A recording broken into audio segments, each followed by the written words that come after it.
Alors nous poursuivons notre série sur l'identité. Je vous rappelle que nous avons entamé un cycle sur l'identité et pour ce faire, je vous emmène maintenant ce matin dans les années 80. Dans les années 80, en plein cœur d'Alger. Vous êtes d'accord pour y aller avec moi? Allez, c'est parti. On est dans les années 85 à peu près, je crois, et je suis au volant d'une voiture en plein cœur d'Alger. Cette époque-là, c'est l'époque en Algérie de la terreur avec le FIS, le Front Islamique de Salut. Il y a des événements, les frères musulmans ont pris le pouvoir et c'est très compliqué. Très compliqué. Et il y a des barrages pour contrôler l'identité, thème de notre série. Il y a des barrages pour contrôler l'identité tous les, allez, sans exagérer, peut-être 700-800 mètres suivant les quartiers où vous êtes. Mais il y a de véritables problèmes avec les barrages à cette époque, parce qu'il y a des faux barrages aussi pour vous tuer. Si on va un peu plus loin, qu'on sort d'Alger, il y a des barrages, mais ce n'est pas des vrais policiers, et ils vous tuaient instantanément pour vous dépouiller, pour vous faire du mal. Alors les barrages se passent comment? En fait, tu arrives en voiture et tu vois des policiers, gendarmes qui sont là devant toi. Et c'est assez troublant parce que toi, tu es assis, lui, il est debout, Kalachnikov à la taille. Ce qui fait que quand tu arrives à la hauteur du contrôle, tu ne parles pas de visage à visage avec le policier, mais tu parles de ton nez à sa Kalachnikov. Tu es assis et voilà, il y a ça à ta fenêtre. C'est ça. Je dis Kalachnikov parce que ce sont les armes de cette époque-là. Et là, le policier, il est électrique, bien souvent. Toi, tu te dis, est-ce que c'est un vrai barrage, un faux barrage? Premier point. Et deuxièmement, tu dois, quand tu approches, tu dois allumer la lampe plafonnier de ta voiture pour qu'il voie ton visage. Et deuxième chose, tu dois poser tes deux mains sur le volant, ou si tu es passager, tu dois poser tes deux mains sur le tableau de bord pour qu'il voit bien tes intentions. Nous sommes en plus dans le mois du Ramadan, avec le jeûne, tout le monde est électrique. C'est-à-dire que tu bouges un petit doigt, ça part. Et tu sais qu'il y a eu des faux barrages, que des gens ont été tués, que des gens ont été dépouillés. Et voilà dans quelles circonstances eh bien, s'effectue, à cette époque-là, un contrôle d'identité. Voilà comment se passe un contrôle d'identité. Et nous pouvons vivre sous d'autres formes ce genre de contrôle d'identité. Parce que nous allons découvrir un deuxième aspect de l'identité du croyant. Nous sommes dans un cycle qui va nous amener à découvrir trois façons, trois moyens, trois clés, trois secrets pour vivre pleinement notre identité en Dieu, en Jésus-Christ. Et dans cette étude, nous découvrons chaque semaine trois moyens. Nous en avons découvert un la semaine dernière, nous allons en découvrir un cette semaine pour nous aligner avec l'identité bénie que nous avons en Christ pour vivre quelque chose d'épanoui. La semaine dernière, je vous ai dit qu'il fallait fuir Galates chapitre 4. Mais maintenant, c'est pour vivre Galates chapitre 4. Qu'est-il dit dans Galates au chapitre 4? Il est dit que si tu es héritier, tout est à toi. Mais si tu te comportes comme un fils, alors que tu es l'héritier comme un esclave, et que tu ne prends rien à toi, eh ben ça ne te sert à rien. Parce que tout ce qui est à toi, tu n'en jouis pas. Et tant que tu n'es pas devenu adulte, que tu n'as pas grandi, que tu n'as pas pris conscience que tout est à toi, eh bien, tu ne possèdes pas les choses, bien que tu en sois l'héritier, bien que ce soit à toi. C'est comme si tu avais des choses à toi, qu'elles t'étaient données, dont tu étais l'héritier, et tu ne pouvais pas t'en servir parce que tu n'as pas compris ce qui était à toi. Eh bien, l'identité, c'est la même chose. Et nous avons parlé de croyants qui souffrent de crise d'identité, qui ne savent pas qui ils sont en Jésus-Christ, ou qui n'ont pas la possibilité de comprendre, de s'aligner. Alors ma question, est-ce que vous êtes toujours d'accord pour connaître la suite? Oui. On y va? On va aborder les points suivants. L'identité en Christ, c'est un thème central de la parole de Dieu. C'est quelque chose dont nous ne pouvons pas faire l'économie. dont nous ne pouvons pas nous passer. C'est un thème central que nous devons comprendre, que nous devons saisir et dans lequel nous devons rentrer. Nous avons vu que avoir une crise d'identité, perdre son identité, c'était quelque chose de terrible. Ça pouvait amener à la folie, ça pouvait créer des psychoses, ça pouvait faire des choses très graves dans une vie, pas savoir qui on est. On a abordé en fond, en large ce problème, mais ce matin, nous voulons continuer sur la route de ne pas être des croyants qui ne connaissons pas notre identité, parce que ça amène des troubles. Et la Bible nous dit que pour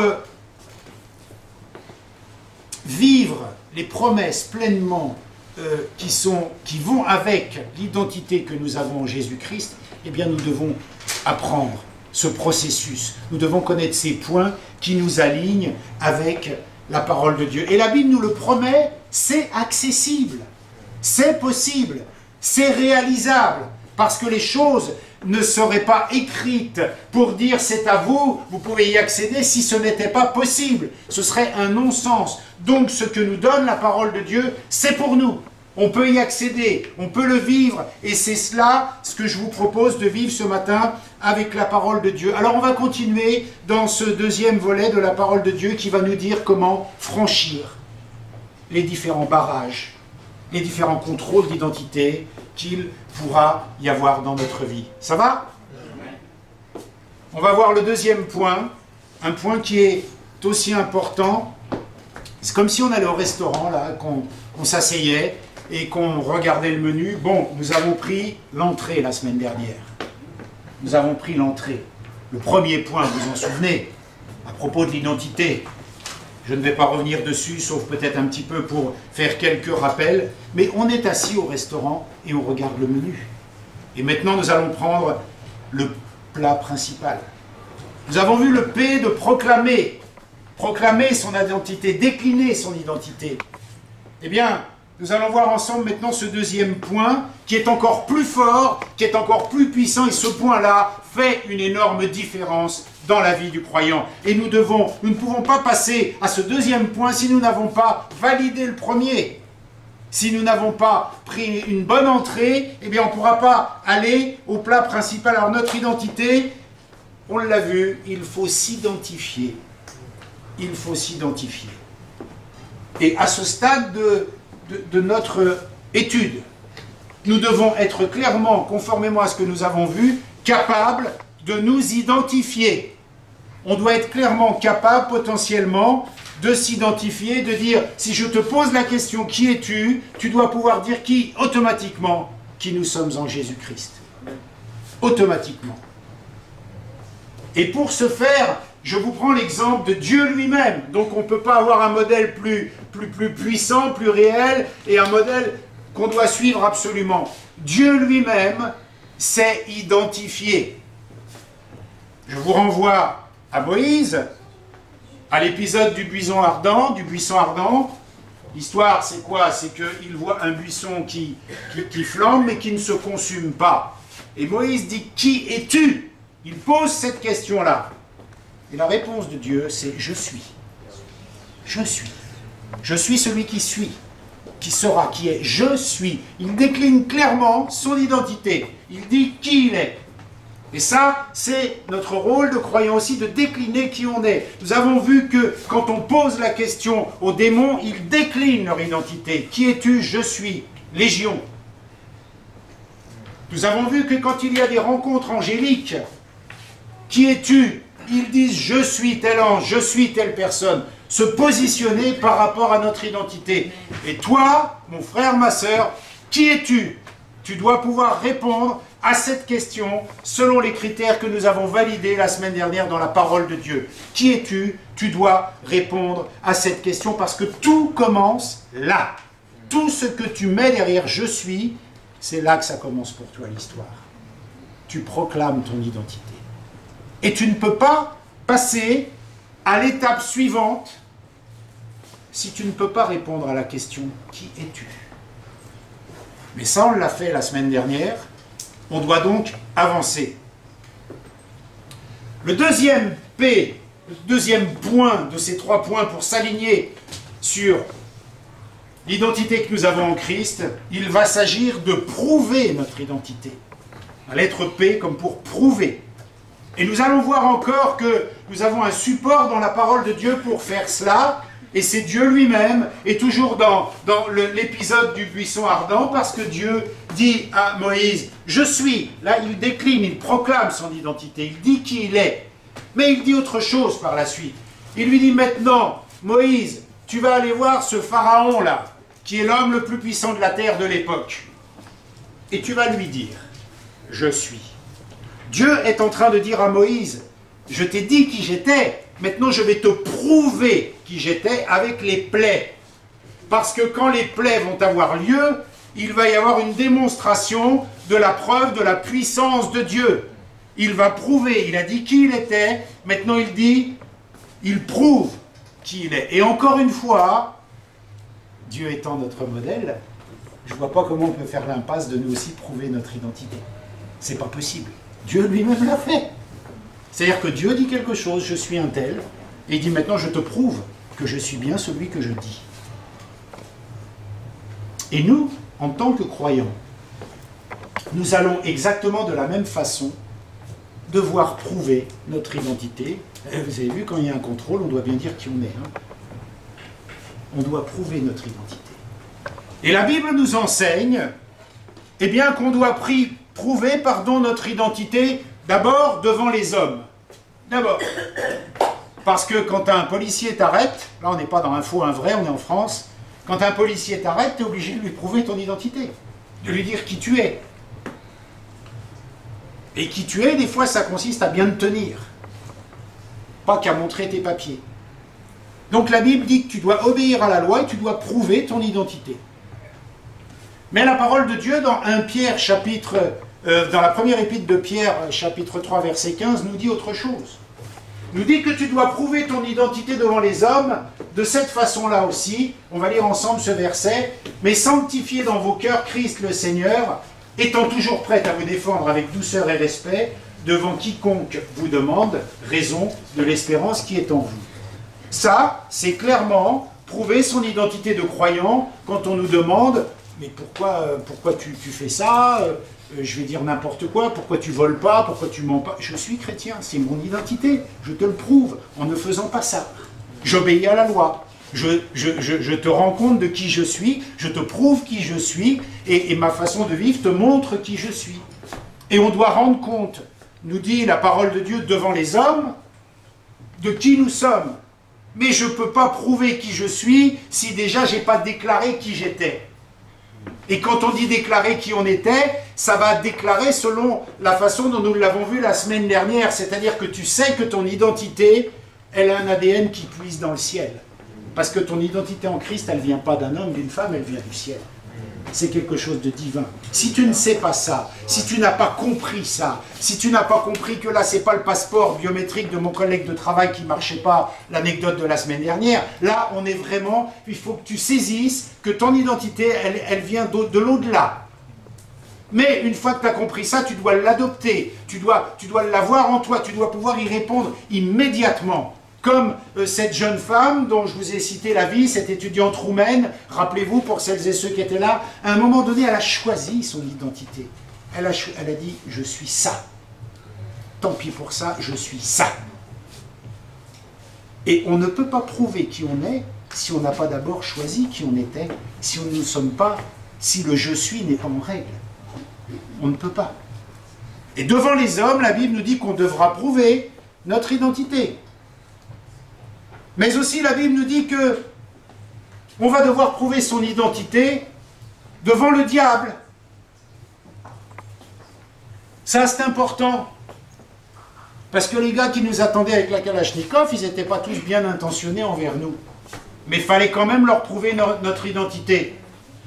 Et bien le diable, la parole de Dieu nous dit qu'on doit prouver notre identité devant lui, et on verra comment après. Mais pour l'instant, on insiste dans le quoi, le fondement. Alors on va voir ensemble quelques versets de la parole de Dieu qui confortent ce que je suis en train de vous dire. Dans Job, chapitre 1, verset 6, nous avons quoi? Nous avons en fait Satan qui discute avec Dieu à propos de Job. Il essaie en fait de corrompre l'identité de Job. Il essaie d'inventer un stratagème pour dire à Dieu, tu vois ton gars là, il n'est pas aussi bien que ça, son identité n'est pas si claire. C'est pas un croyant, il ne croit pas vraiment en toi parce que si tu lui fais ça, il va se passer ça. C'est ça le deal. Hein. Il essaie de corrompre son identité. On voit dans Luc au chapitre 22, verset 31, un autre exemple. Luc chapitre 22, verset 31. Très connu. Satan vous a réclamé pour vous cribler comme du froment. C'est quoi cribler comme du froment? C'est Satan qui réclame les croyants pour les harceler, pour les maltraiter, pour dire leur identité, ils ne l'ont pas, ils ne tiennent pas la route, c'est pas des croyants, c'est pas des chrétiens, tu les cribles un peu, ils lâchent l'affaire, tu les tortures un petit peu, c'est terminé pour eux, j'ai gagné. Ils n'ont pas compris qui ils étaient. C'est pas comme Dieu qui dit « je suis », ça ne se discute pas. Et comme je te dis je suis, je vais te prouver qui je suis. Voilà des plaies, et tu verras qu'à la fin des plaies, Pharaon il lâche l'affaire, et on part tous dans le désert, on quitte ce pays duquel on était esclaves, parce que je suis, je l'ai dit, et c'est comme je l'ai dit. Et le chrétien doit pouvoir dire la même chose. Je suis chrétien, je prouve que je le suis. Ça marche avec.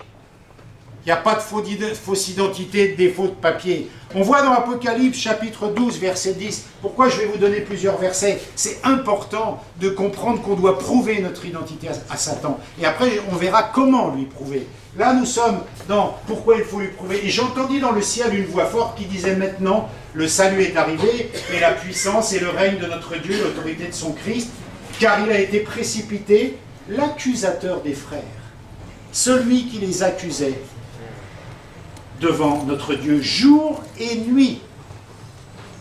C'est quoi accuser un frère, accuser un croyant, si ce n'est pas de dire, tu vois, il n'est pas un croyant, c'est pas son identité, il n'a pas adopté, il ne dit pas qui il est, il ne prouve pas qui il est.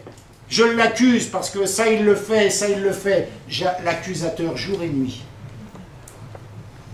Ces versets doivent nous faire réfléchir. Jour et nuit. L'accusateur des frères. Autrement dit, mon gars, mon frère, ma soeur, mon ami, comme tu veux, tu as quelqu'un qui, nuit et jour, essaie de te nuire. Et contre toi. Nuit et jour. C'est pas moi qui l'invente, hein, c'est écrit. Hein. Zacharie, chapitre 3, verset 1er. T'es au top, hein. Il me fit voir Josué, le souverain sacrificateur, debout devant l'ange de l'Éternel, et Satan qui se tenait à sa droite pour l'accuser. Pour l'accuser. Une question de vêtements sales, vêtements. Pour l'accuser. Je t'accuse de ne pas être celui que tu dis, mon frère. Tu te dis chrétien, je t'accuse de ne pas être un chrétien parce que ça. Prouve que tu es un chrétien, ça annulera les ça. Ah. Je suis croyant. Oui, tu dis, d'accord, tu déclares ton identité. Prouve-le. Ah, c'est plus compliqué. Pas Espoir et Vie, hein. Les autres croyants dans les autres. Prouve ton identité devant les hommes, mais devant Satan, parce que lui il lâche pas l'affaire. Il te harcèle nuit et jour, il t'accuse.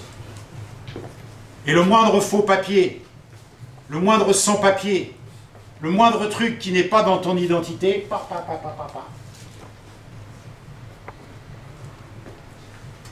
1 Pierre, chapitre 5, verset 8. Soyez sobres, veillez. Votre adversaire, le diable, rôde comme un lion rugissant, cherchant qui il va dévorer. Ça met à l'aise en tant que croyant. Hein. On sait qu'on a quelqu'un après nous qui, sans arrêt, va chercher à nous dévorer. Qui il va pouvoir attraper? Qui il va pouvoir culpabiliser pour dire, tu as ton identité là, et rentrer dans ce... C'est pour ça que ton identité, dans la semaine dernière, nous avons vu, si tu n'es pas sûr dans tes bottes, si tu n'es pas droit dans tes bottes, si tu ne sais pas, je suis chrétien, il n'y a pas de discussion. Ça ne se discute pas, ça ne se monnaie pas. Tu peux ou tu... Il n'y a pas de discussion. Mais si tu n'as pas cette assurance-là en toi, tu as celui qui va chercher à te dévorer non-stop. Et tu ne pourras pas prouver ton identité. Parce qu'une identité, ça se prouve. Ça se prouve. On voit aussi, en troisième point, que nous devrons prouver notre identité devant Dieu lui-même, à Dieu lui-même. Et ça, c'est le travail de toute une vie de croyant. Car je vous rappelle, sans vouloir faire peur, qu'il y aura un contrôle d'identité suprême et dernier. Et celui-là, ça sera au rayon laser. On va le trouver dans l'Apocalypse, chapitre 20, verset 15. Là, il n'y aura pas de sans-papiers, de faux papiers, de permis de séjour, de carte de séjour, de ce que tu veux. Il y aura le contrôle suprême. Quiconque ne fut pas trouvé écrit dans le livre de vie fut jeté dans l'identité, dans les temps de feu. Ça veut dire quoi? J'ai été plus vite. Ça veut dire que si ton identité n'est pas trouvée clean à ce moment-là, si tu n'as pas pu prouver ton identité, si tu n'as pas pris conscience de ton ADN, si tu ne sais pas d'où tu viens, si tu n'es pas capable de l'affirmer, si tu n'es pas capable de le prouver, si tu n'es pas capable de faire le choix qui correspond à l'identité que tu déclares avoir, ton nom ne sera pas trouvé dans ce livre de vie. Ça, c'est le contrôle d'identité. Tu ne peux pas tricher. Il n'y a pas de faux papier parce que j'ai un copain qui travaille à la préfecture et il me fait un faux tampon. Non, non. Là, c'est le livre de vie. Celui-là, alors il faudra prouver son identité. Et comment on va prouver son identité ce jour-là? C'est pas ce jour-là qu'on la prouvera. C'est tout au long de notre vie sur Terre. Parce que ce jour-là, il sera trop tard. Ce jour-là, le livre, il est ouvert, on regarde juste s'il y a ton nom dedans. Mais où tu l'as créé, ton identité, c'est là, maintenant, sur cette terre. Si tu déclares « je suis chrétien », alors il va falloir prouver que tu es chrétien. Et le prouver devant les hommes. Et le prouver devant Satan. Et le prouver devant Dieu. Parce que si tu ne prouves pas... Tu es d'accord, Albert? Ouais. Je suis biblique. Ok. Alors voyons quelque chose qui est important aussi, c'est le comment. Comment? Là aussi, comment passer le test? Comment passer le contrôle? Comment prouver son identité? Comment faire? Déjà, il faut discerner, comme l'exemple de ce barrage, qui te demande ton identité. Il faut discerner qui te demande de prouver ton identité, parce que ta réponse peut ne pas être la même. On va s'expliquer. Là, tu es contrôlé dans les barrages à Alger, tu ne sais pas si le gars c'est un vrai gendarme, un faux gendarme, s'il ne va pas te mettre un coup de kalachnikov ou pas. Il faut quand même discerner ses intentions, parce que tu peux aussi avoir une main sur le levier de vitesse puis te sauver. Quelquefois, il valait mieux se sauver que s'arrêter à certains barrages. Et d'ailleurs, il y avait des gens qui fonçaient dans le barrage parce qu'ils savaient que c'était pas vrai. Mais la seule façon de s'en sortir, c'était de... Moins sur la ville d'Alger parce que c'était la capitale, mais dès qu'on s'éloignait un peu, qu'on arrivait dans la Kabylie et tout ça, c'était truffé de faux barrages. Et à un moment, il fallait prendre une décision en son âme et conscience et se dire, bon, j'appuie sur l'accélérateur et je passe parce que c'est pas des vrais. Là, c'est pareil. Si Satan te demande de prouver ton identité, tu ne donneras pas la même réponse qu'à Dieu. Et si Dieu te demande de prouver ton identité, tu ne donneras pas la même réponse qu'aux hommes. Donc, tu devras varier, mais tu dois discerner qui te demande compte, qui te demande ça. C'est un vrai gendarme, c'est pas un faux gendarme. Ami ou ennemi? Il veut juste me contrôler, j'obéis, ou il veut me nuire et je m'enfuis. Ça fait une différence. Ça fait une différence. Il faut bien discerner. Comment prouver son identité devant le diable? Vanessa, interromps. Trop tard. Comment prouver son identité devant le diable? La Bible nous donne un enseignement fondamental. Le sang vous servira de signe. Et nous allons repartir dans Exode, au chapitre 12, verset 13. Et nous avons Guy Charles vraiment au top, mon frère, merci. Le sang vous servira de signe. Sur les maisons où vous serez, je verrai le sang, et je passerai par-dessus vous, et il n'y aura point de plaie qui vous détruise quand je frapperai le pays d'Égypte. Dieu vient de dire, je suis, Et il dit, tu vas dire à Pharaon, donc il prouve qu'il est par la force de sa puissance. Il prouve. Et là, il va falloir prouver son identité face à la mort, face à l'ennemi, face au destructeur. Qu'est-il fait à cette époque-là? La Bible nous dit que le peuple hébreu avait mis du sang sur les linteaux de leur maison et que le destructeur, quand il allait passer, l'exterminateur, lui, il allait en fait tuer tous les nouveau-nés, mais il verrait le sang qui servira de signe, il zappera cette maison-là et il s'occupera que des premiers-nés d'Égypte, jusqu'à arriver aux premiers-nés de Pharaon et vraiment causer la délivrance du peuple d'Israël. C'est la même chose aujourd'hui pour nous en tant que croyants. Jean chapitre 16 verset 33. Aujourd'hui,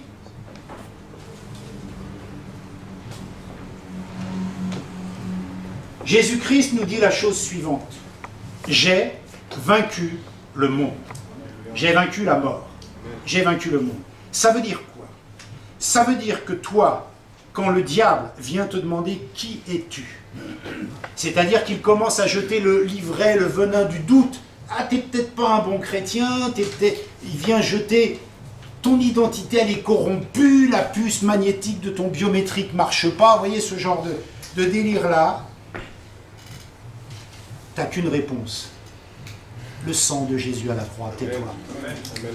Ça ne se discute pas. Il n'y a pas de débat. Le sang te servira de signe. Ce n'est pas ton sang, c'est le sang de Jésus. Il n'y a pas de débat. Il n'y a pas de discussion. Si bien sûr, je vous renvoie à la première semaine, tu n'as pas embarqué ton passé, qui lui en plus t'emmène dans des doutes terribles sur l'identité que tu as. Je vous rappelle l'exemple de Paul dans 1 Corinthiens chapitre 15 verset 10. L'apôtre Paul dit quoi? Paul dit, j'ai vraiment été le pire des apôtres. Hein. Enfin, avant d'être apôtre, j'ai été le pire puisque j'ai carrément persécuté l'Église. Carrément. Lui, c'est pire que tout. Il mettait les chrétiens en prison, voire il en tuait, je ne sais pas. En tous les cas, il y a vraiment de quoi culpabiliser jusqu'à la fin de ses jours. Et Paul dit quoi? Il dit, moi, je ne marche pas, Satan, dans ton débat là. Moi, par la grâce de Dieu, je suis celui que je suis. Ça veut dire quoi? Ça veut dire que tu ne me feras pas embarquer mes vieilles gamelles du passé, parce que je te renvoie au sang de Jésus à la croix de Golgotha. Amen. Je sais qui je suis. Il n'y a pas de débat, il n'y a pas photo. Mais il faut avoir intégré le point numéro 1 de cette étude-là, c'est-à-dire, je suis, t'en es sûr, tu sais d'où ça vient, tu sais qui tu es, et à partir du point 1, tu vas au point 2, et tu dis, oh, je te le prouve, mais je ne discute pas avec toi, tu veux savoir si j'ai le droit d'être juste, si j'ai le droit d'être justifié. Le sang te servira de signe. Tu vas voir le sang de Jésus à la croix qui est mort pour moi, pour le pardon de mes péchés. Il a vaincu la mort, il est ressuscité, t'as rien à dire, t'es vaincu, c'est fini. Je ne discute pas. Mais, il faut intégrer que l'accusateur, en permanence, va chercher à corrompre cette identité. Si tu n'es pas sûr de la victoire du sang de Jésus, t'es cuit. Si tu n'es pas sûr de ce que Christ a fait pour toi à la croix, terminé. Si tu n'es pas sûr de l'identité, si derrière « je suis », tu ne peux pas y mettre quelque chose de fort, de puissant et d'indiscutable, je ne vais pas dire t'es cuit, ça ne se dit pas, c'est mort. Tu vas être attrapé. Tu vas être attrapé, c'est pas mieux, c'est mort. Comment on dit alors? Moi, je sais pas. Vous savez, je dois répondre aux accusations. Vous avez compris le principe? Si tu n'es pas capable derrière le « je suis » d'y mettre la victoire de Jésus à la croix et la certitude qu'elle est pour toi, le « je suis », tu ne pourras pas prouver ton identité. Ça va être discuté, ça va être débattu, ça va... La Bible nous dit... Le sang vous servira de signe.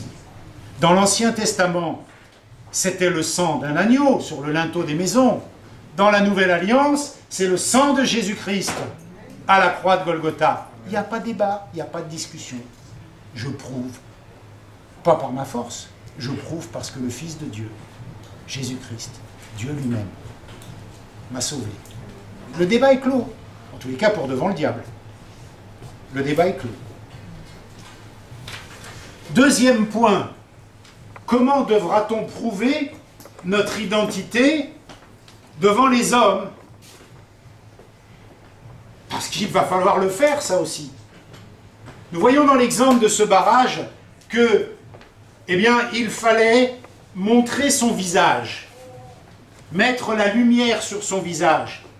Est-ce que ça nous parle un peu, ça? Montrer notre tête. Est-ce que ma tête est bonne?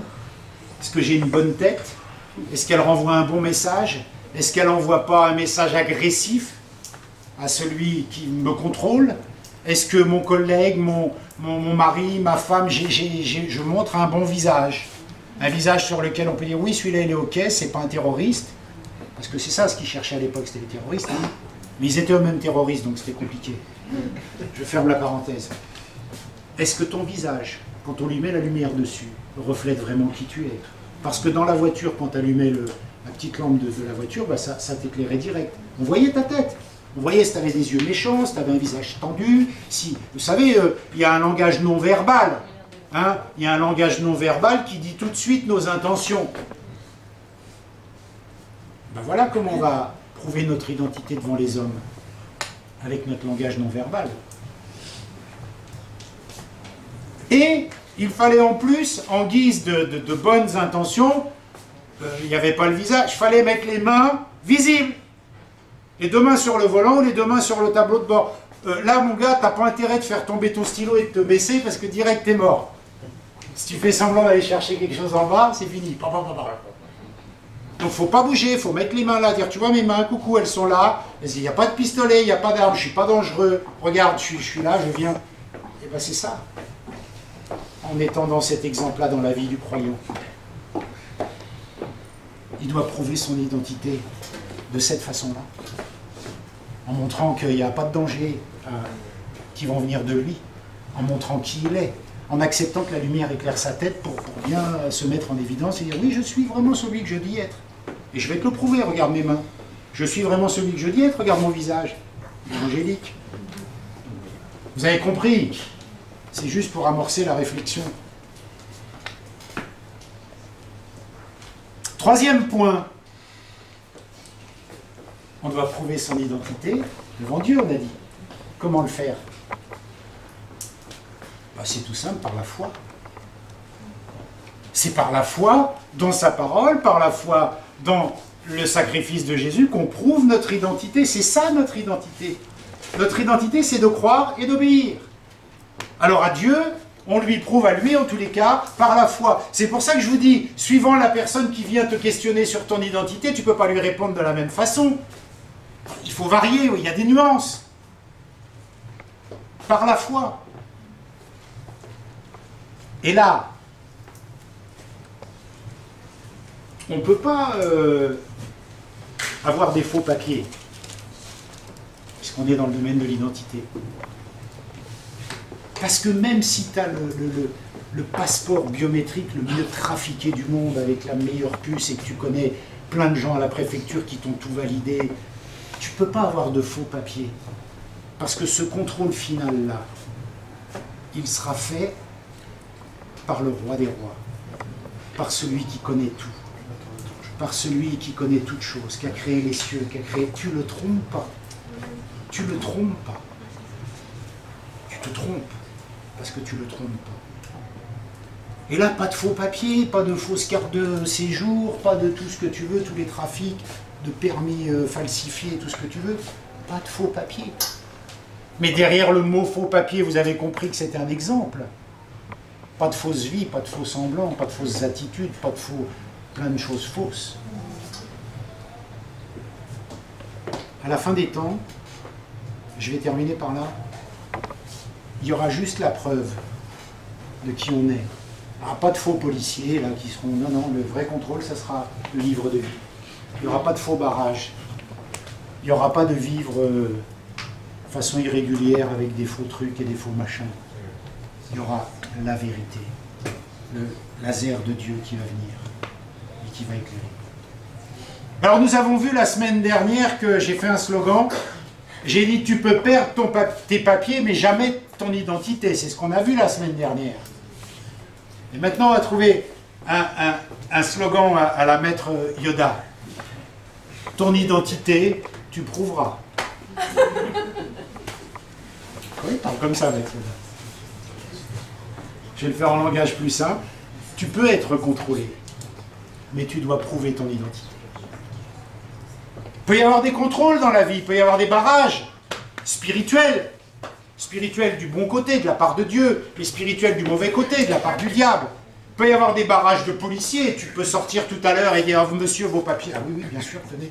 Ok, c'est bien votre tête, tout ça. Il peut y avoir tous ces contrôles. Dieu peut faire des contrôles dans ta vie. Il peut, pour vérifier si tu as bien la foi, si tu tiens bien dans l'épreuve. Entre parenthèses, aucune épreuve ne nous est survenue qu'il soit impossible de la tenir. Hein, c'est ce que dit la parole de Dieu. Ça nous rassure, ça nous fait du bien. Amen. Il peut y avoir des contrôles dans la vie. Il faudra y répondre. Ton identité, tu prouveras.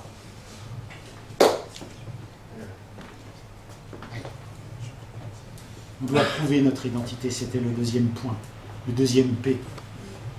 Je vous ai dit qu'il y avait 3 P, je ne vous dis pas celui de la semaine prochaine. Mais en tous les cas, l'identité est un thème central de la parole de Dieu. Qui on est. C'est pas juste genre je suis chrétien.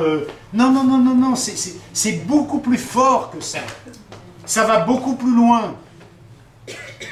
L'identité. On a vu que des gens tombent fous quand ils perdent leur identité. Des gens tombent fous. Ils ne savent plus qui ils sont d'un seul coup. C'est la folie qui s'empare d'eux. Nous l'avons étudié dans la première semaine. Si tu perds ton identité, mais c'est une catastrophe. C'est la folie. Un croyant qui perd ou qui n'a jamais trouvé son identité.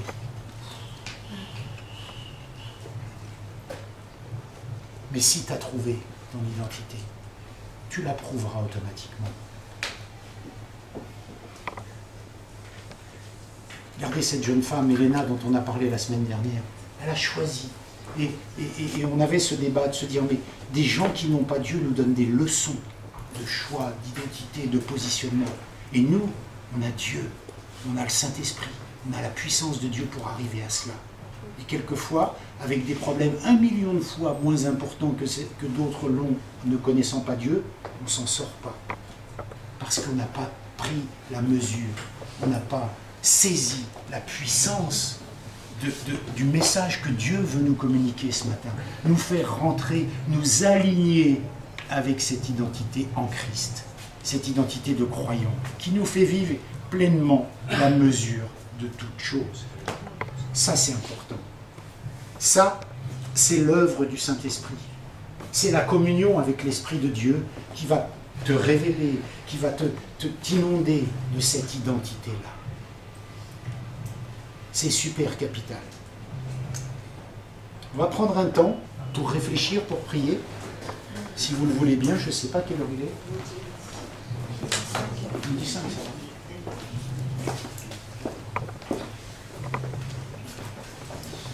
On va demander à l'Esprit de Dieu de pouvoir rentrer dans cette dimension-là. Attention, ne te sens pas accusé si tu n'as pas saisi la mesure de cette identité-là, si tu n'as pas bien compris. On nous dit souvent l'identité, mais il faut trouver les comment y rentrer, comment la vivre. Eh bien là, tu as un comment. Là, tu as l'occasion. Là, tu as l'occasion parce que l'Esprit de Dieu, depuis ce matin, est à l'œuvre et atteste, il prouve que Dieu est bien là, dans ce lieu. Et en prouvant que Dieu est bien là, dans ce lieu, il se passe les choses que Dieu a déclaré qu'il se passerait. Comme Pharaon, il dit, tu vas aller lui dire, je suis, il va y avoir des plaies, je vais gagner. Je vais te prouver que je suis Dieu. Amen. Et pourtant, il a été obligé de combattre leur Dieu, où il y avait tout un tas de dieux en Égypte à l'époque. Mais c'est Dieu, je suis, qui a triomphé. Il a prouvé. Alors ce matin, le challenge de Dieu, le défi de Dieu, eh bien, c'est de vous dire, sois rassuré, je vais te prouver. Je vais t'aider, je vais t'amener dans cette dimension. Ce n'est pas que des paroles comme ça lancées, c'est que je vais te donner la capacité de rentrer dans ça, de comprendre ton identité en Christ, pour que tu puisses vivre pleinement la mesure des promesses qui sont annoncées.